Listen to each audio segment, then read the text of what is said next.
탈출! 선산다! 이쪽이다! 70평생 재단사로 살아온 정심. 지금 그녀는 요양원 창구의 어둠 속에 숨어 있습니다. 2층 창고 쪽이다. 빨리 찾아. 경비원들의 발소리가 점점 가까워집니다. 쾅쾅. 철문 두드리는 소리가 귓가를 때립니다. 정심의 손엔 구겨진 쪽지 한 장. 그 안엔 차마 입 밖에 낼 수 없는 무서운 한 줄이 적혀 있었습니다. 평생 바느질만 하며 남들 피해준 적 없던 그런 그녀가 왜 이 한밤중에 목숨 걸고 도망쳐야 했을까요? 그 쪽지에는 대체 무슨 진실이 담겨 있었던 걸까요? 지금부터 그날 밤 요양원에서 벌어진 충격적인 사건의 전말을 알려드립니다.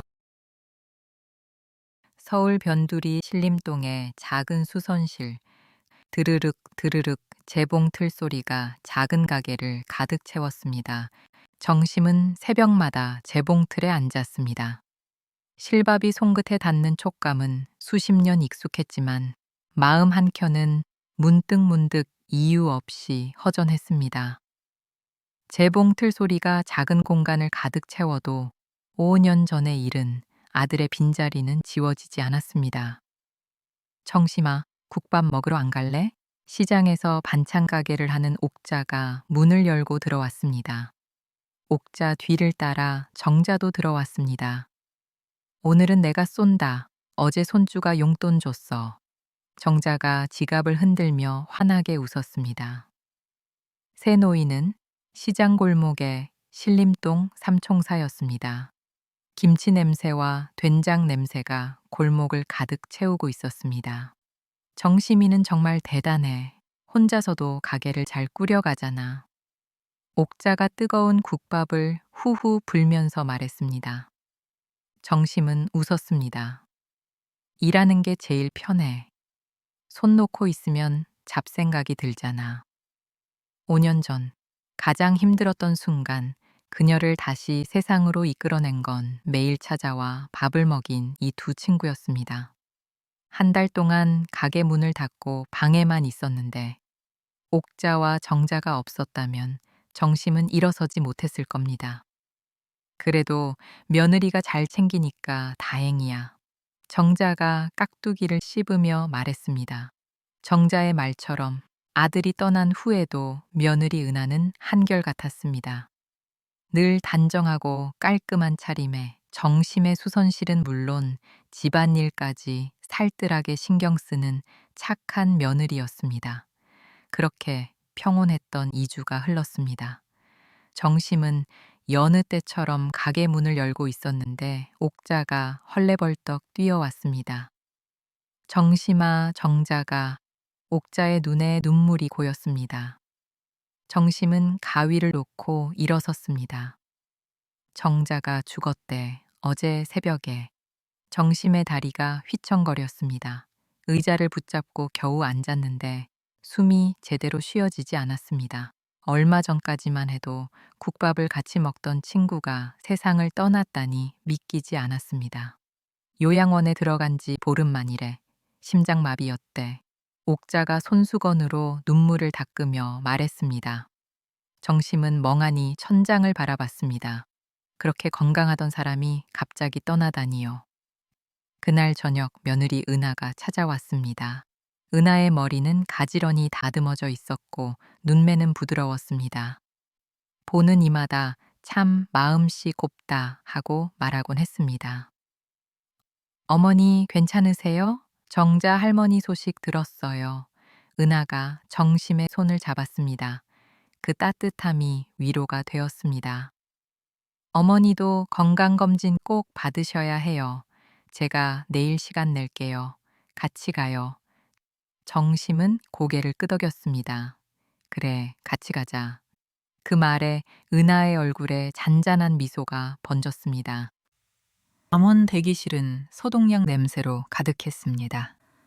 정심은 며느리 은하 옆에 앉아 검사 결과를 기다리고 있었습니다. 벽에 걸린 시계가 11시를 알리는 째깍 소리가 유난히 크게 들렸습니다. 이정심님, 들어오세요. 간호사의 부름에 정심은 은하와 함께 진료실로 들어갔습니다. 의사는 차트를 보더니 인상을 찌푸렸습니다. 혈압이 좀 높으시네요. 당뇨 수치도 경계선이고요. 은하가 재빨리 끼어들었습니다. 어머니가 혼자 계시니까 관리가 제대로 안 되나 봐요. 의사는 고개를 끄덕였습니다. 노인성 심장질환 초기 증상도 있으시고 관절염도 많이 진행됐습니다. 무리하지 말고 당분간 쉬셔야겠어요. 정심의 얼굴이 순간 굳어졌습니다. 의사가 처방전을 쓰는 동안 은하는 가방에서 서류를 꺼냈습니다. 하늘길 요양원 입소 동의서라는 제목이 선명하게 보였습니다. 밖으로 나오자 은하가 정심의 팔을 잡았습니다. 어머니, 며칠만 요양원에서 쉬세요. 정심은 고개를 저었습니다.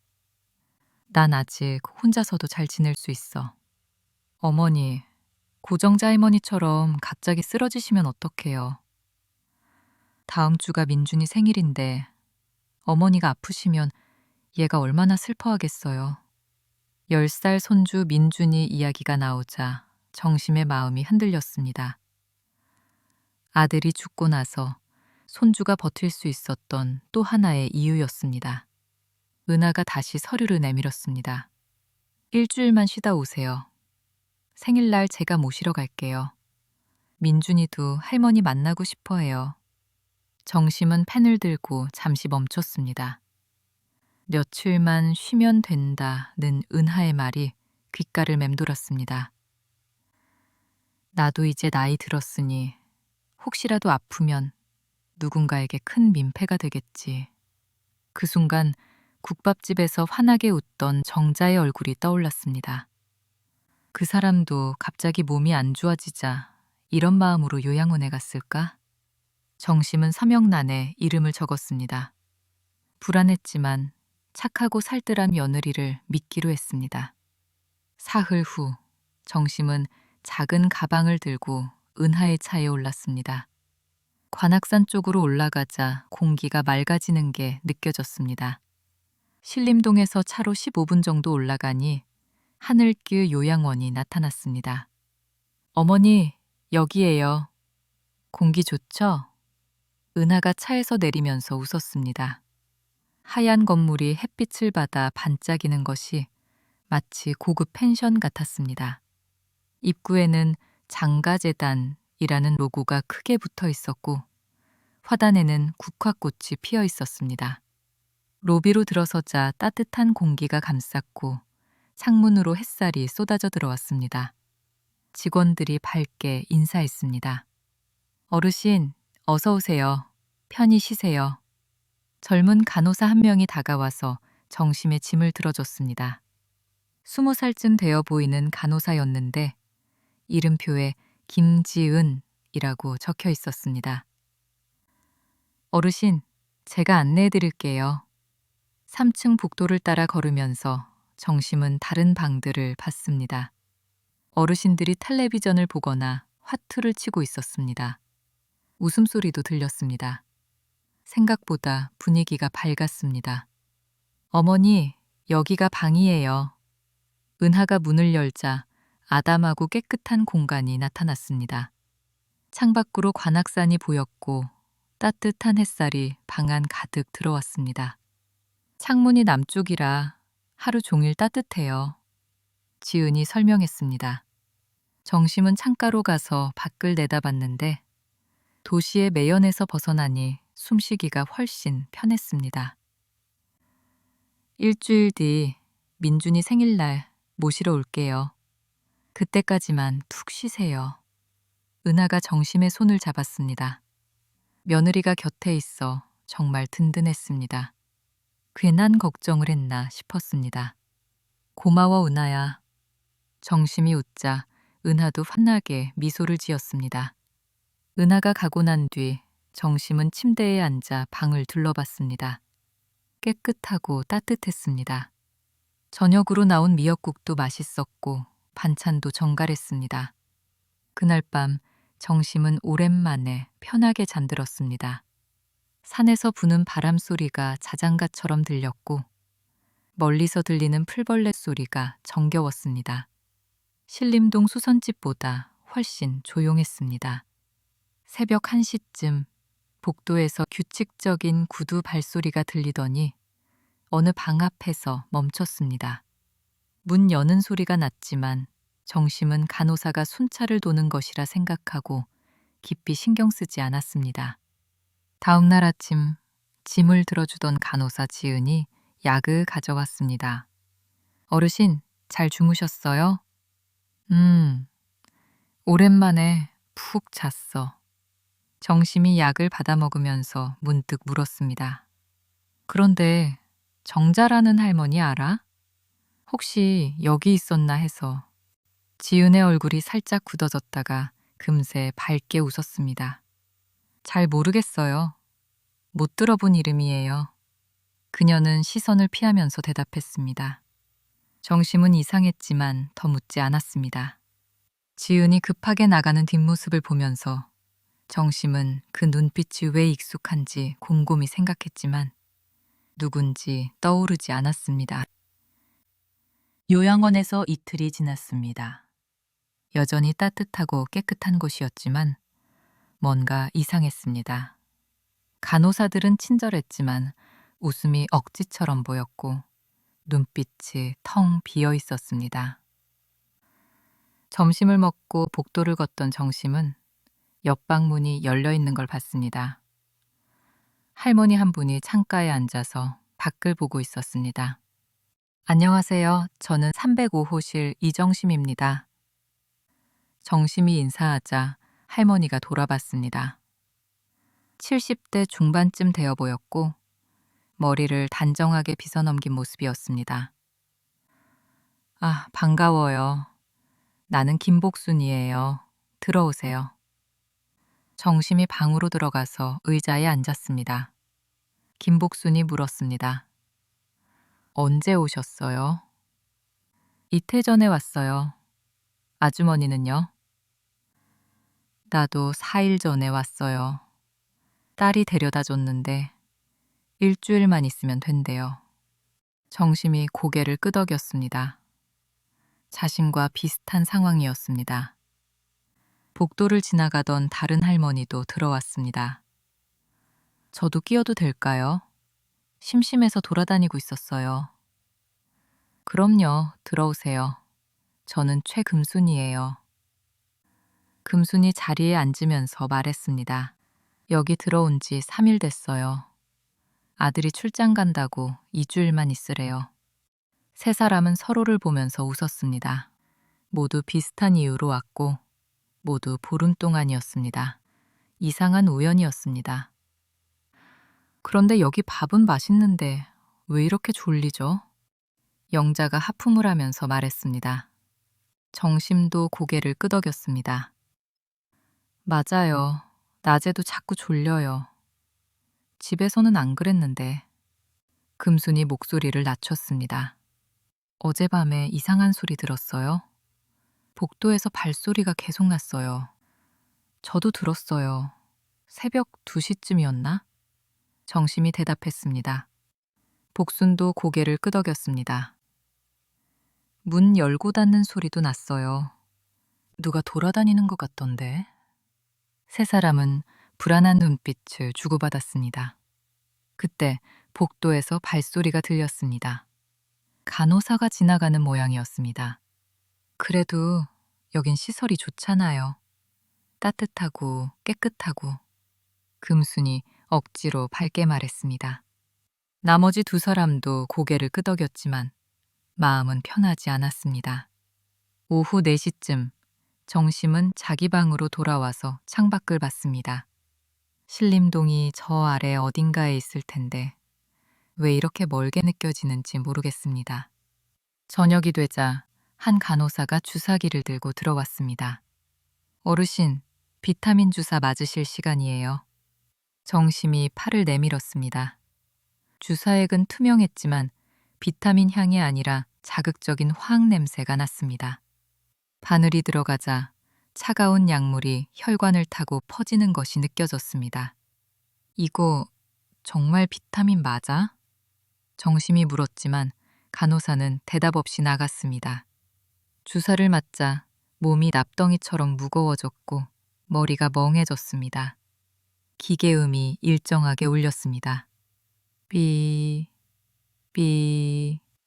숨소리보다 일정했고 그 소리가 정심의 마음을 더욱 불안하게 만들었습니다. 셋째 날 밤, 정심은 도저히 잠을 이룰 수 없었습니다. 비타민 주사 탓인지 온몸이 떨렸고 식은땀이 났습니다. 목이 말라 물을 마시기 위해 복도로 나왔습니다. 슬리퍼를 끌며 걸어가는데 복도 끝 행정실 문이 열려 있고 불이 켜져 있었습니다. 정심은 주위를 살피고 조용히 안으로 들어갔습니다. 책상 위에는 서류 더미가 쌓여 있었습니다. 맨 위에 있는 서류 중 입소자 명단 및 보험금 내역서라는 제목이 정심의 시선을 붙잡았습니다. 떨리는 손으로 서류를 들어 올렸습니다. 두 번째 장을 넘겼을 때 익숙한 이름이 정심의 눈에 들어왔습니다.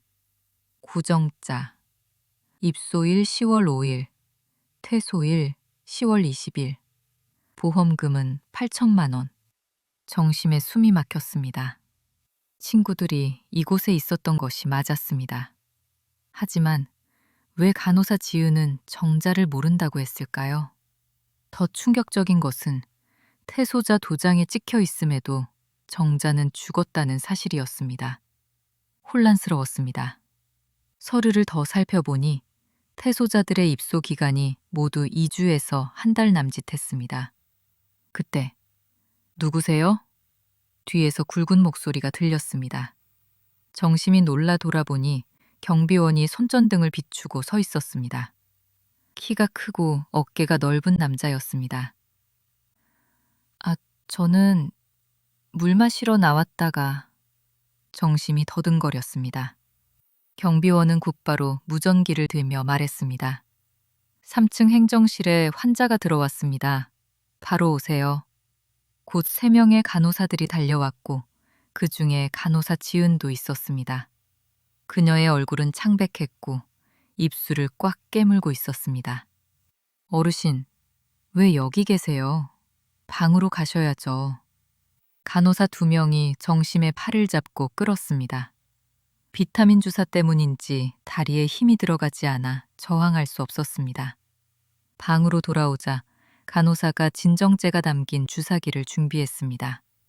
주사기에 든 약물은 비타민 주사보다 양이 많았습니다. 진정제예요. 푹 쉬셔야 해요. 정심이 고개를 저으며 방황했지만 소용없었습니다. 간호사 둘이 정심을 침대에 눕히고 팔을 잡았습니다. 주사 바늘이 팔에 꽂혔고 차가운 약물이 들어왔습니다. 눈꺼풀이 무거워지면서 의식이 흐릿해졌습니다. 다음 날 아침, 정심은 겨우 눈을 떴습니다. 온몸이 마비된 것처럼 무거웠고 입안은 바싹 말라 있었습니다. 창밖으로 햇살이 들어왔지만 더 이상 이곳에서의 햇살이 따뜻하게 느껴지지 않았습니다. 그녀는 이 요양원이 더 이상 안전한 안식처가 아님을 깨달았습니다. 그녀는 그날 밤 처음으로 도망쳐야 한다는 생각을 했습니다. 며느리 은하가 데리러 온다는 일주일이 너무 길게 느껴졌습니다. 민준이 생일까지 살아서 수선실로 돌아갈 수 있을지 두려웠습니다. 정심은 겨우 몸을 일으켰습니다. 온몸이 무거웠지만 어제보다는 나았습니다. 간호사들은 평소처럼 약을 가져왔지만 어제 행정실 일에 대해서는 누구도 묻지 않았습니다. 마치 아무 일도 없었던 것처럼 행동했습니다. 그들의 억지 미소와 텅 빈 눈빛은 이곳의 평화가 가짜임을 증명하는 것 같았습니다. 아침 식사 내내 정심은 생각했습니다. 친구 정선이 분명 여기에 있었는데 모두가 모른다고 하는 이유.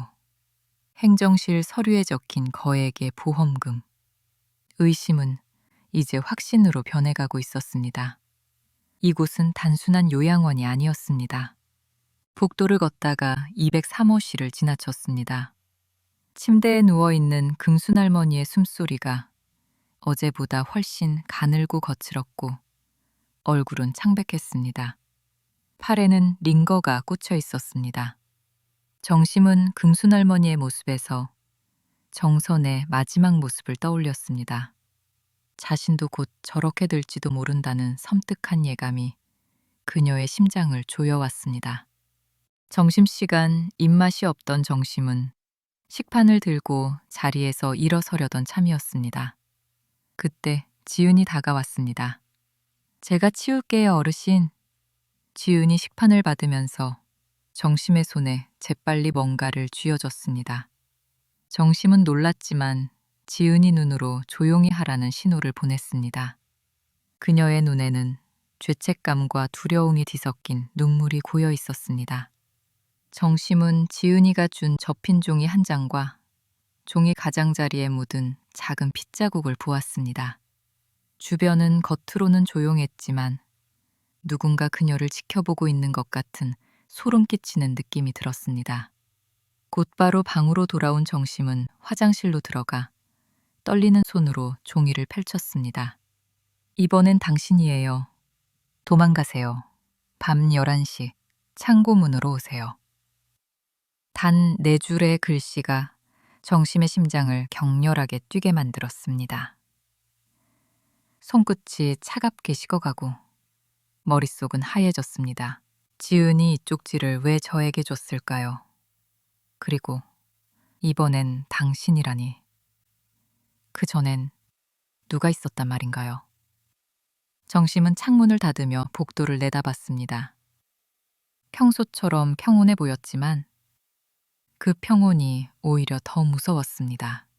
시간은 느리게 흘렀고 마음은 점점 불안으로 가득 찼습니다. 그렇게 몇 시간이 흘러 오후 3시 정심은 로비에서 며느리 은하를 발견했습니다. 정심은 원장실 문 앞까지 다가갔습니다. 문틈 사이로 대화가 들렸습니다. 어머니가 치매 초기 증상도 있다고요? 은하의 목소리였습니다. 정심은 충격으로 몸을 떨었습니다. 누가 그런 악의적인 거짓말을 한 걸까요? 네, 어젯밤에도 배회 증상이 있었습니다. 기억력과 판단력이 흐려지신 상태입니다. 원장이 대답했습니다. 은하가 조심스럽게 물었습니다. 어머니 보험권은 어떻게 되는 거죠? 요양등급 재조정하면 보험료 수령 시점이 당겨진다고 들었는데요. 원장의 목소리가 낮아졌습니다. 염려 마세요. 치매 증상이 확실해지면 진행은 빠를 겁니다. 그럼 더 강한 약물 치료가 필요하겠네요. 은하가 낮은 목소리로 확인했습니다. 네, 오늘부터 시작하려고 합니다. 정심은 망치로 머리를 맞은 듯한 충격에 몸을 떨었습니다. 요양원이 자신을 치매 환자로 만들어 보험금을 노리는 수작이었습니다.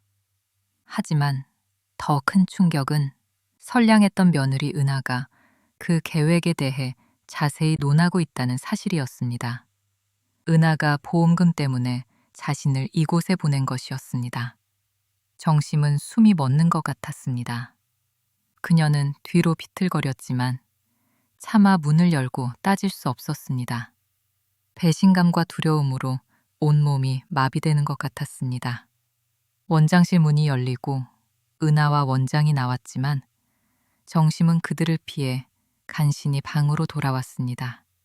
배신감과 충격으로 다리에 힘이 풀린 채 정심은 방에 들어서자마자 망연자실하며 침대에 털썩 앉았습니다. 그때 뭔가 이상한 느낌에 정심은 주위를 둘러봤습니다. 침대 옆 서랍이 열려 있었습니다. 누군가 쪽지를 찾기 위해 침입한 흔적이었습니다. 정심은 당장이라도 도망쳐야 한다고 생각했지만 몸이 마음처럼 따라주지 않았습니다.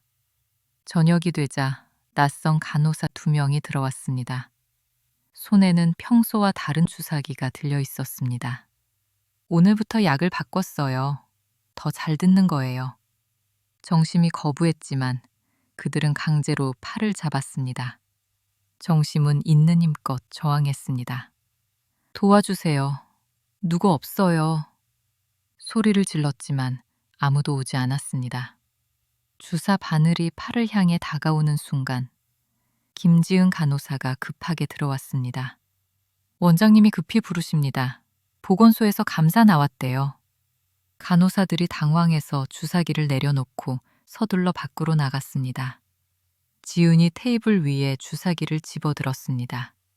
정심을 향해 입가에 손가락을 대며 쉿, 조용히 하라는 제스처를 취했습니다. 마치 본인이 다 알아서 하겠다는 듯 했습니다. 지은은 주사기를 주머니에 넣으며 정심을 똑바로 바라봤습니다. 입술이 천천히 움직였습니다. 오늘 밤 11시. 소리 없는 말이었지만 정심은 분명히 알아들었습니다. 저녁이 되었습니다. 밖에는 거센 바람과 굵은 빗줄기가 세차게 내리치고 있었습니다. 창문 틈으로 스며든 비바람이 커튼을 흔들었고 복도 끝 조명이 불안하게 깜빡였습니다. 밤 10시 50분. 정심은 침대에서 일어나 가장 편한 운동화와 가디건을 챙겨 입었습니다. 신분증과 현금을 주머니에 넣고 조용히 문을 열었습니다. 어두운 복도는 텅 비어 있었고 정심은 벽을 짚으며 복도 끝에 있는 창고문 쪽으로 향했습니다. 창고문은 살짝 열려 있었고 안쪽에는 잠금 장치가 풀린 작은 창문이 있었습니다. 창문 밖으로는 관악산의 거친 나무 그림자가 비바람 속에서 뒤틀리듯 흔들리고 있었습니다. 정심이 창문을 밀고 나가려는 순간 복도에서 경보음이 요란하게 터져 나왔습니다. 환자 탈출! 환자 탈출! 스피커 소리와 함께 발소리가 몰려왔습니다. 203호실 미자 씨가 없어요. 바로 확인해. 미자 할머니였습니다. 정심은 창고문 뒤 그림자에 몸을 숨기며 떨리는 숨소리마저 참았습니다. 발소리가 멀어지는 틈을 타서 정심은 창문으로 몸을 밀어냈습니다. 아스팔트에 떨어져 무릎에 찢어지는 듯한 통증이 왔지만 이를 악물었습니다.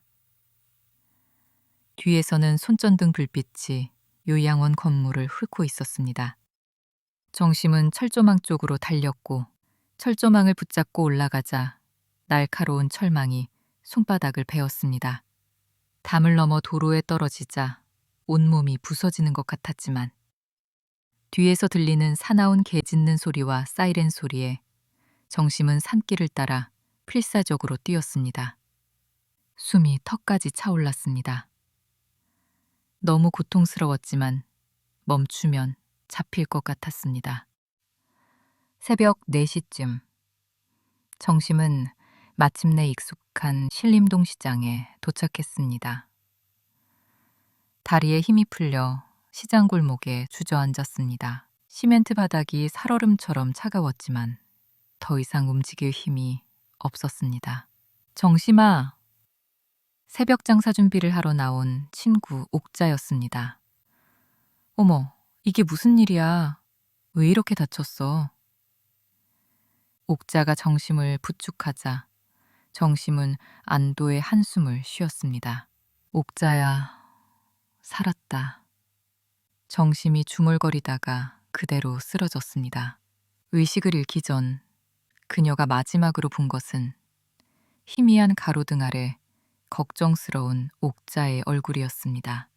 정심은 따뜻한 이불 속에서 눈을 떴습니다. 익숙한 천장이 보였습니다. 몸을 일으키려는데 온몸이 쑤셨습니다. 어젯밤 철조망을 넘으면서 생긴 상처들이 욱신거렸습니다. 정심아, 정신 들어?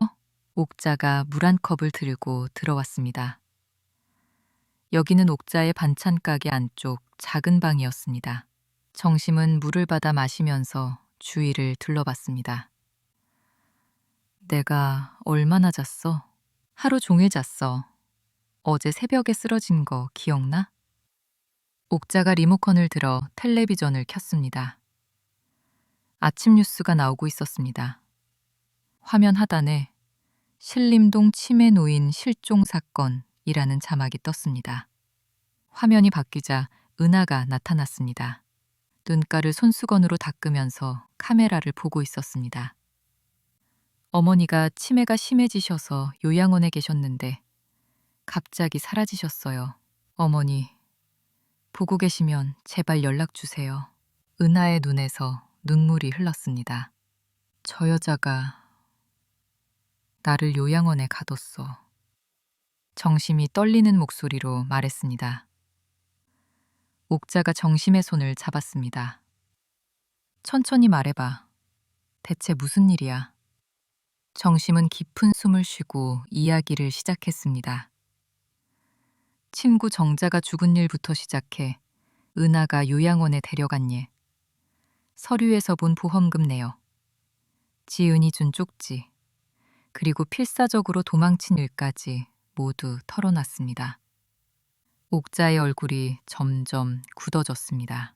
이야기를 다 듣고 나서 옥자가 전화기를 들었습니다. 태우야, 지금 당장 와봐. 급한 일이야. 1시간 후 전태우가 도착했습니다. 30대 초반의 청년으로 법률사무소에서 보조로 일하고 있었습니다. 옥자의 조카 사위였습니다. 이모, 무슨 일이세요? 태우가 들어오자 정심은 다시 한번 이야기를 했습니다. 태우는 노트북을 꺼내서 메모를 하면서 들었습니다. 이야기가 끝나자 태우가 말했습니다. 하늘길 요양원이요? 장가재단에서 운영하는 곳 맞죠? 정심이 고개를 끄덕였습니다. 태우가 노트북으로 뭔가를 검색하기 시작했습니다. 최근에 요양원 관련 민원이 몇 건 있었어요. 갑작스러운 사망, 보험금 문제. 하지만 증거가 없어서 다 묻혔습니다. 태우가 화면을 보여줬습니다. 뉴스 기사들이 떴는데 모두 의혹만 제기되고 끝난 사건들이었습니다. 할머니가 본 서류가 중요해요. 그게 증거가 될 수 있습니다. 정심이 고개를 저었습니다. 서류는 행정실에 있었어. 지금쯤 없앴을 거야. 태우가 턱을 만지며 생각에 잠겼습니다.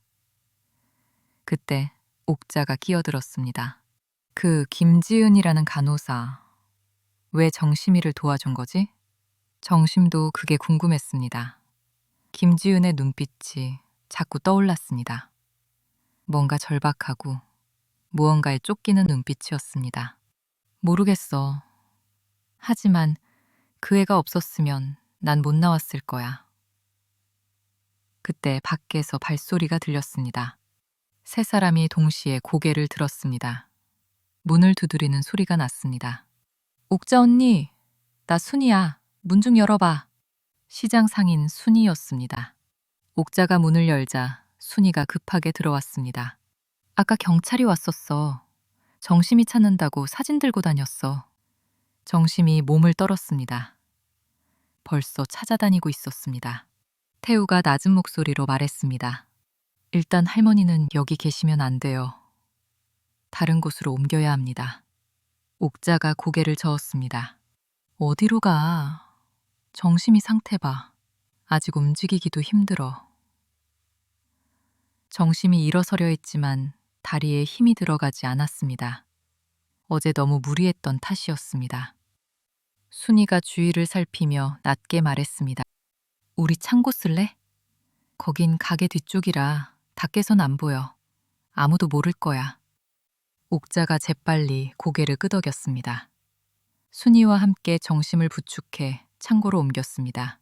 김치 냄새와 젓갈 냄새가 났지만 지금은 그곳이 세상에서 가장 안전한 곳처럼 느껴졌습니다.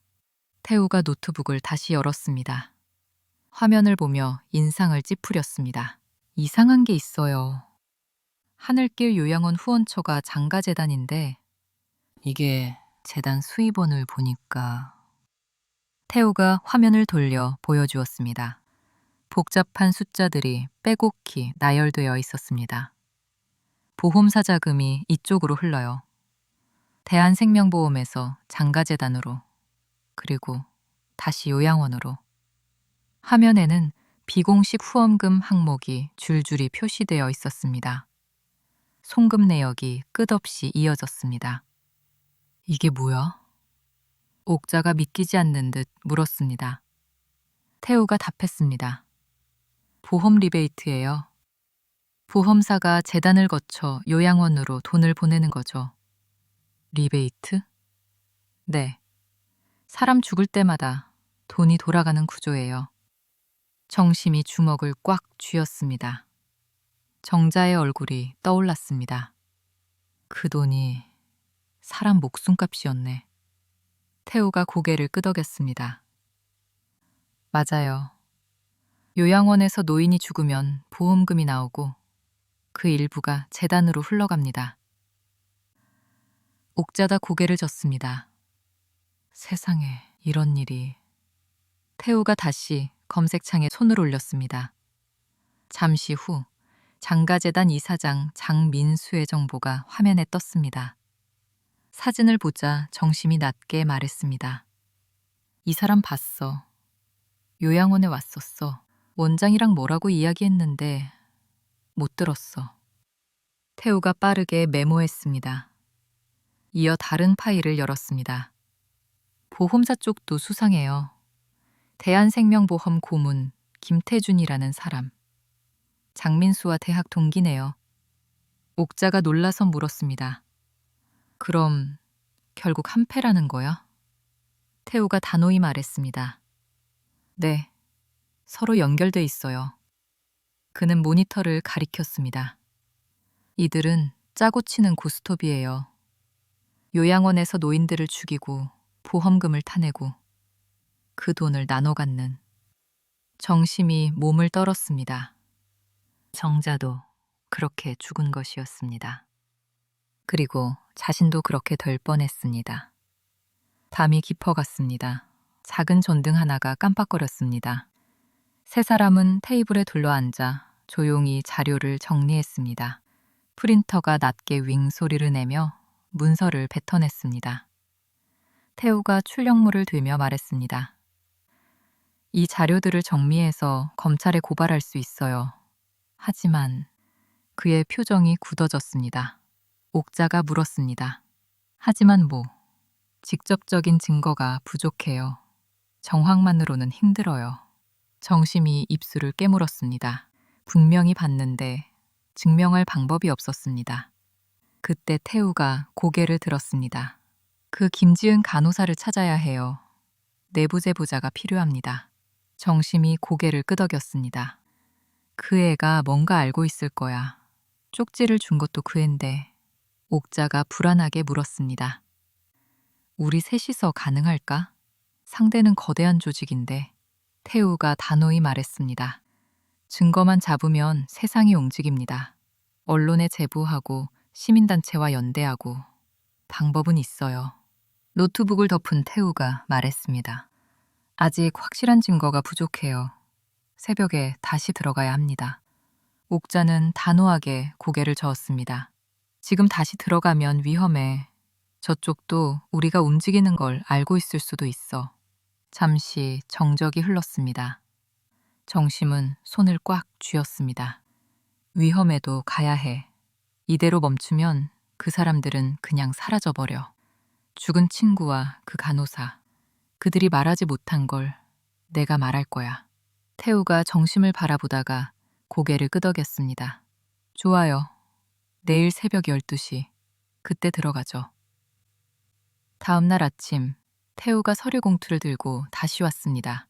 강 형사님에게 보낼 자료를 정리했습니다. 정심이 고개를 들었습니다. 강 형사? 네.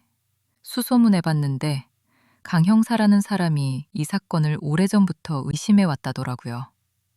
정심은 깊은 숨을 내쉬었습니다. 이제 혼자가 아니었습니다. 옥자가 밥상을 차리며 말했습니다. 일단 밥부터 먹어. 힘을 내야 싸우지.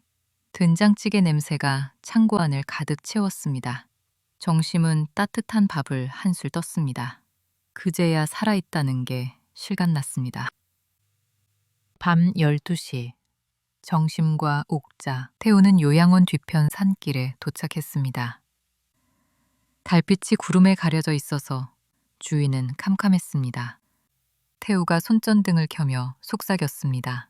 정심 할머니가 나온 창고 쪽 맞죠? 정심이 고개를 끄덕였습니다. 며칠 전 도망쳤던 그 길, 다시 되돌아가는 길이었습니다. 철조망 밑 작은 구멍으로 태우가 먼저 기어들어가고 정심과 옥자가 뒤를 따랐습니다. 요양원 건물이 어둠 속에서 괴물처럼 서 있었습니다. 창문 몇 개만 희미하게 빛났고 나머지는 전부 어둠이었습니다. 세 사람은 벽을 따라 몸을 낮췄습니다. 손전등 불빛이 철문 위를 스치며 떨렸습니다. 여기야. 태우가 낮은 목소리로 말했습니다. 한 창고 안을 창문으로 올려다보는데 안에서는 약혼 냄새가 진동했습니다. 상자와 통들이 어지럽게 쌓여 있었지만 찾는 건 보이지 않았습니다. 건물 뒤편으로 더 들어가자 작고 낡은 건물 하나가 보였습니다. 의료 폐기물 보관소. 문을 여는 순간 썩은 냄새와 함께 차가운 공기가 밀려나왔습니다. 태우가 손전등을 비췄습니다. 드럼통과 비닐 더미 사이 불에 그을린 종이 뭉치가 눈에 들어왔습니다. 정심이 조심스럽게 집어들었습니다. 반쯤 타버린 서류. 첫 장엔 입소자 명단 및 보험금 정산 내역이라고 적혀 있었습니다. 내가 요양원에서 봤던 서류였습니다. 정자를 포함해 수십 개의 이름, 모두 퇴소로 표시되어 있었습니다. 태우가 서류를 비추며 낮게 중얼거렸습니다. 지출 내역에 폐기물 업체 대금. 계좌는 장가재단 이름으로 돼 있어요. 세탁입니다.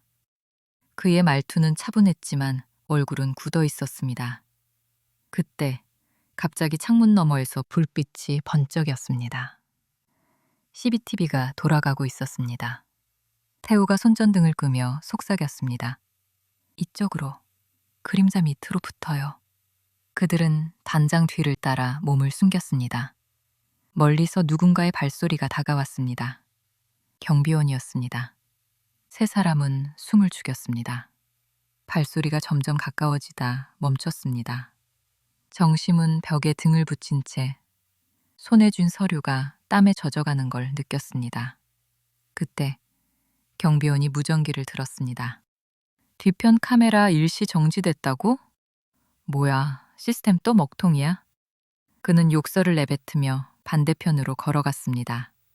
태우가 신호를 보냈습니다. 세 사람은 조심스럽게 철조망을 넘어 어둠 속으로 사라졌습니다. 정심은 서류를 가슴에 꼭 안았습니다. 이걸로 충분할까요? 옥자가 물었습니다. 수사 시작은 되겠지만 완전하진 않아요. 태우의 눈빛이 매서워졌습니다. 그래도 강 형사님한테 넘기면 단서가 될 겁니다. 강 형사? 예. 제가 수소문해 보니 그분 오래전부터 이 사건을 조사하고 있더라고요. 내일 직접 만나서 얘기해 보죠. 그가 우리에게 방법을 알려줄 겁니다. 늦은 오후 4시. 신림역 근처 작은 카페 창가에 앉아있던 정심의 시선은 억수같이 쏟아지는 비에 고정되어 있었습니다. 빗줄기가 거세게 유리창을 때렸고 세상의 소음은 빗소리에 묻혔습니다. 맞은편에는 40대 초반의 강 형사와 전태우가 앉아 있었습니다. 강 형사는 압수된 서류를 검토한 후 비공식 수사를 시작했고 이제 결전의 순간을 앞두고 있었습니다. 강 형사가 커피를 한 모금 마시며 차분하지만 단호하게 말했습니다.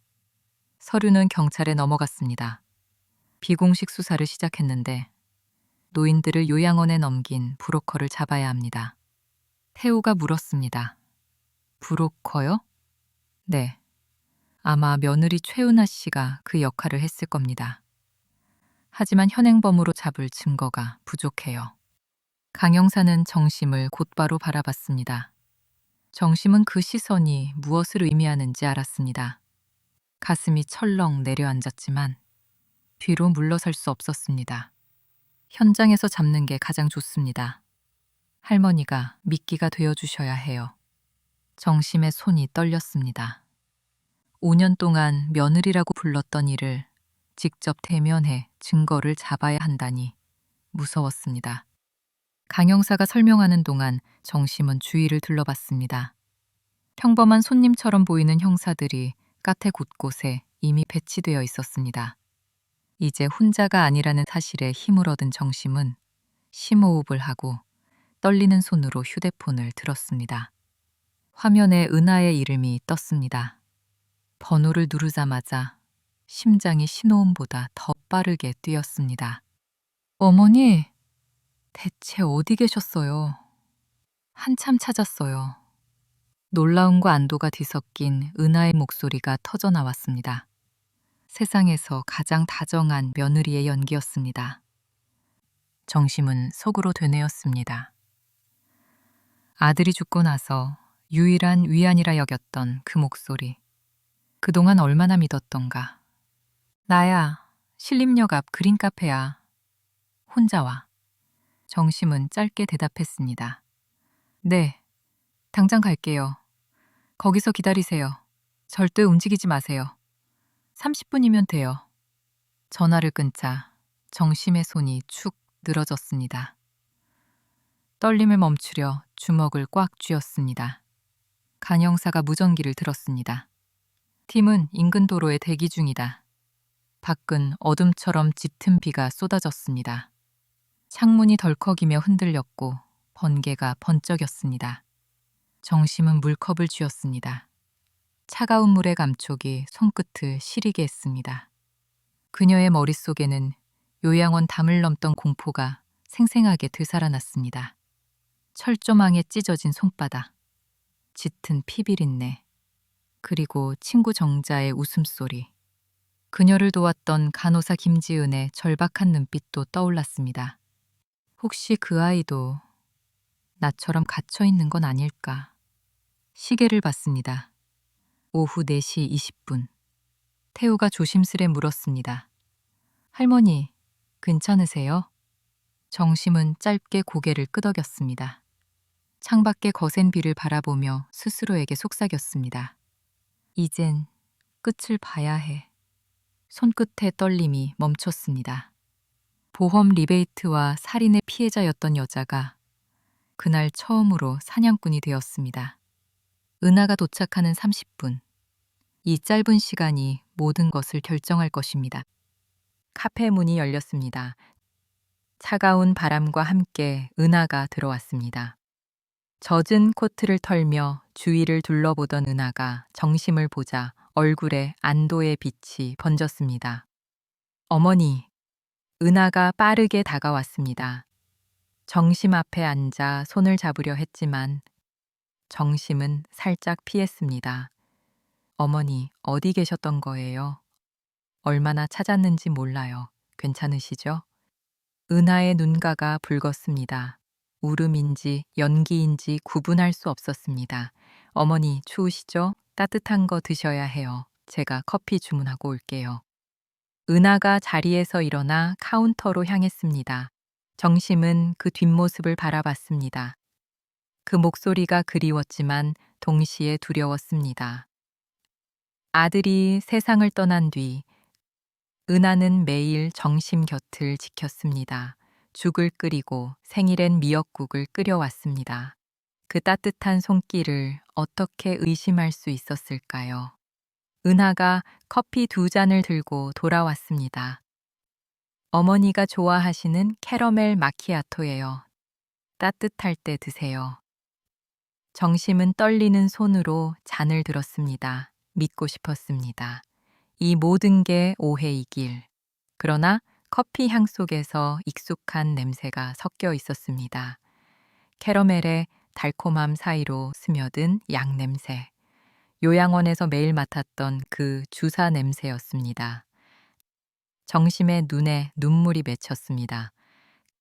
끝까지 믿고 싶었지만 진실은 너무 명확했습니다. 아들아, 네가 본다면 얼마나 슬퍼하겠니? 그녀는 조용히 잔을 내려놓았습니다. 요양원으로 돌아가세요, 어머니. 치료가 필요해요. 은하의 목소리가 부드럽게 흘렀습니다. 그러나 정심의 귀에는 독처럼 들렸습니다. 그래야겠지. 서류는 있니? 정심의 말에 은하의 눈빛이 번쩍였습니다. 차에 있어요. 금방 올게요. 커피 드시고 계세요. 은하가 카페 문을 나섰습니다. 정심은 그녀의 그림자가 완전히 사라진 것을 확인하고 재빨리 움직였습니다. 자신의 잔을 은하 자리로, 은하의 잔을 자기 앞으로 옮겼습니다. 손끝이 얼음처럼 식었지만 눈빛은 흔들리지 않았습니다. 정심은 눈을 감았습니다. 폭풍은 이미 그녀의 앞에 와 있었습니다. 얼마 안 되어서 카페 문이 열리고 은하가 서류 봉투를 들고 들어왔습니다. 비에 젖은 머리카락이 얼굴에 들러붙어 있었습니다. 이제 서명만 하시면 돼요. 은하는 앉자마자 테이블 위의 커피를 의심 없이 마셨습니다. 정심도 잔을 들어 한 모금 마셨습니다. 요즘 기억이 흐릿해서 요양원에 다시 들어가야겠더라. 정심이 힘없이 말했습니다. 은하의 입가에 만족스런 미소가 번졌습니다. 잘 생각하셨어요, 어머니. 은하가 서류를 펼쳤습니다. 요양원 재입소 동의서, 치료 위임 동의서, 그리고 맨 아래에는 위임자 전재산 관리권한 보호자 최은하라고 적혀 있었습니다. 정심의 시선이 매서워졌습니다. 결국 돈이었습니다. 평생의 재산과 아들의 유산. 전부 그녀 손에 넘어갈 뻔했습니다. 정심은 떨리는 손으로 펜을 들고 서류에 서명하기 시작했습니다. 한 장, 두 장. 서명할 때마다 가슴이 찢어졌지만 이 모든 것이 은하를 잡을 증거가 될 것이었습니다. 어머니, 이렇게 하시면 편하실 거예요. 은하가 말했지만 목소리가 조금 느려진 것 같았습니다. 눈꺼풀이 무거워 보였습니다. 그녀는 이미 반 이상 마신 커피를 또 한 모금 마셨습니다. 복잡한 감정이 한꺼번에 목을 조여왔습니다. 정심은 마지막 서류에 서명했습니다. 손가락이 떨려 글씨가 삐뚤어졌습니다. 잠시 뒤 은하의 얼굴이 하얗게 변했습니다. 입술이 부르르 떨리고 손이 흔들리더니 컵이 손에서 떨어져 커피가 테이블에 쏟아졌습니다. 어머니, 이게... 정심을 바라보는 은하의 눈빛에 당황과 분노가 섞여 있었습니다. 문이 열리며 바람과 함께 젖은 형사들의 구두 소리가 카페를 채웠습니다. 강 형사와 두 명의 형사가 들어섰습니다. 은하가 일어서려 했지만 다리에 힘이 없어 비틀거렸습니다. 최은하 씨, 약물 투여 미수 혐의로 체포합니다. 강 형사가 차분하게 말했습니다. 은하의 얼굴이 일그러지며 도끼 서린 본 모습이 드러났습니다. 어머니가 나를 속인 거예요? 은하가 소리쳤습니다. 정심은 눈을 감았지만 귀는 열려 있었습니다. 이제 끝까지 들어야 했습니다. 이 늙은 게 감히 내가 5년 동안 당신 뒤치다꺼리 하느라 얼마나 고생했는데. 은하의 독사 같은 목소리가 카페를 가득 채웠습니다. 당신 아들이 죽어서 속으로 얼마나 좋았는지 알아? 드디어 재산을 차지할 수 있겠다고 생각했어. 정심의 가슴이 무너지고 눈물이 볼을 타고 흘렀지만 그녀는 이 진실을 받아들였습니다. 강 형사가 테이블 위에 서류들을 집어들었습니다. 보험금 수령 일란에 모두 며느리 이름이 적혀 있었습니다. 어머니 명의로 된 적금 통장도 정부 해지 동의서가 들어 있습니다. 강 형사는 잠시 멈췄다가 다시 입을 열었습니다. 그리고 카페 CCTV에 결정적인 장면이 찍혔습니다. 며느리분이 커피에 약을 타는 모습이 선명하게 담겨 있습니다. 은하의 얼굴이 흑빛으로 변했습니다. 이 서류들과 CCTV 영상만으로도 충분한 증거가 됩니다. 형사들이 은하를 부축해 데리고 나갔습니다. 은하는 끝까지 욕설을 퍼부었지만 정심은 더 이상 듣지 않았습니다. 은하가 나간 뒤 강 형사가 정심 앞에 조용히 앉았습니다. 어머님, 용기 내주셔서 진심으로 감사드립니다. 강 형사의 목소리가 따뜻했습니다. 어머님 덕분에 결정적인 증거를 확보할 수 있었습니다. 요양원에서 피해를 본 분들이 한두 분이 아닙니다. 강 형사가 잠시 말을 멈췄다가 이어갔습니다. 비슷한 피해자들이 많았지만 모두 증거 부족으로 묻혔습니다. 어머님이 열어주신 길로 다른 분들도 구해낼 수 있을 겁니다. 정심의 눈에서 안도의 눈물이 흘렀습니다. 카페가 조용해졌습니다. 정심은 의자에 주저앉았습니다.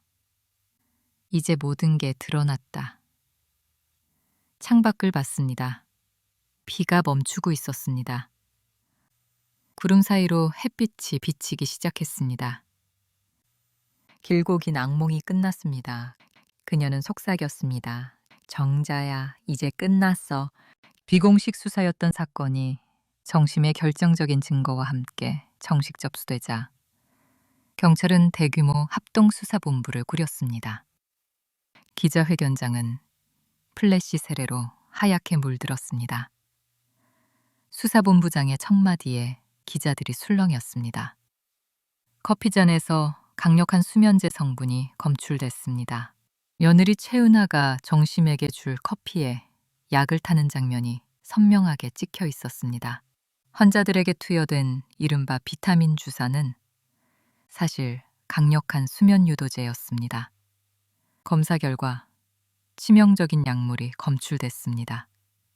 정심은 TV 화면을 바라보며 몸이 굳었습니다. 요양원에서 그 주사를 맞을 때마다 기억이 흐릿해지고 정신이 멍해졌던 이유가 이제야 명확해졌습니다.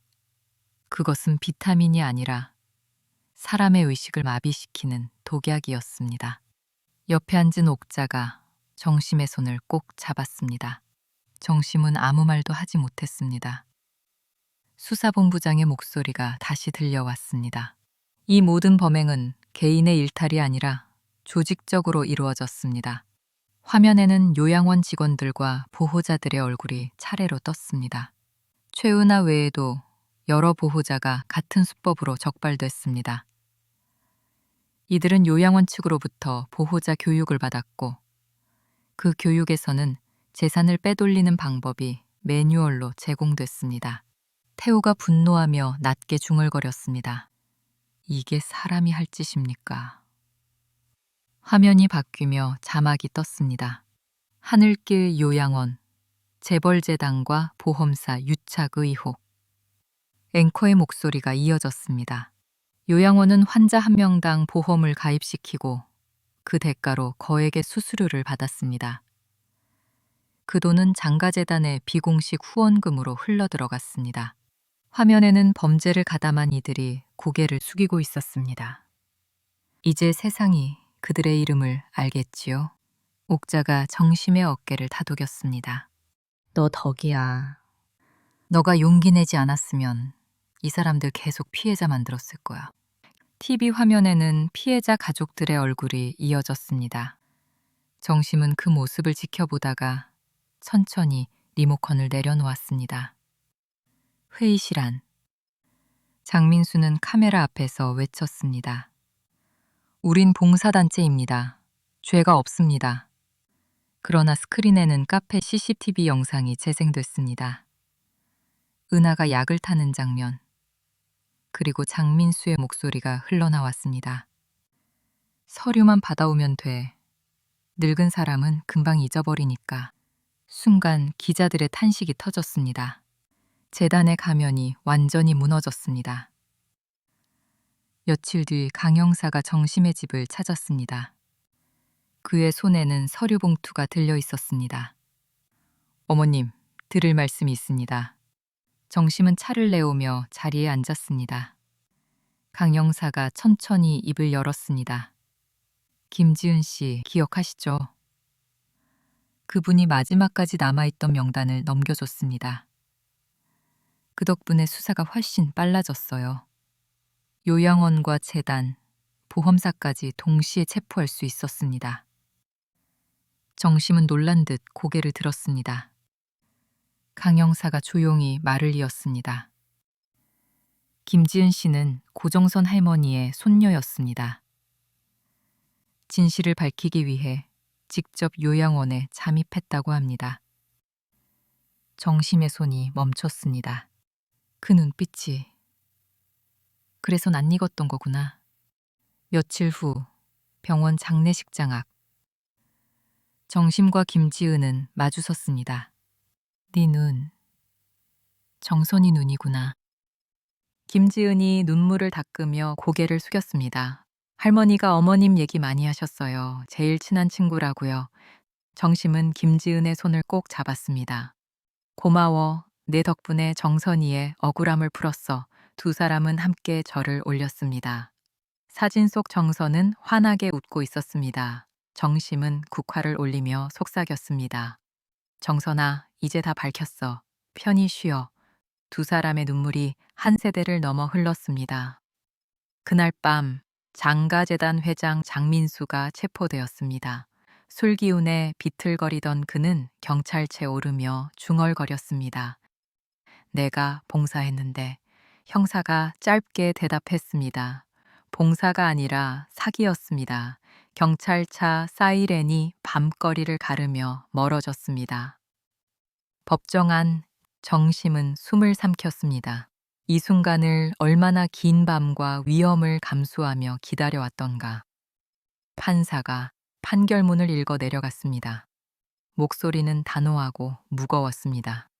피고 최은하, 장민수, 김태준 각 무기징역 및 중형에 처한다. 망치가 울렸습니다. 탕, 탕, 탕.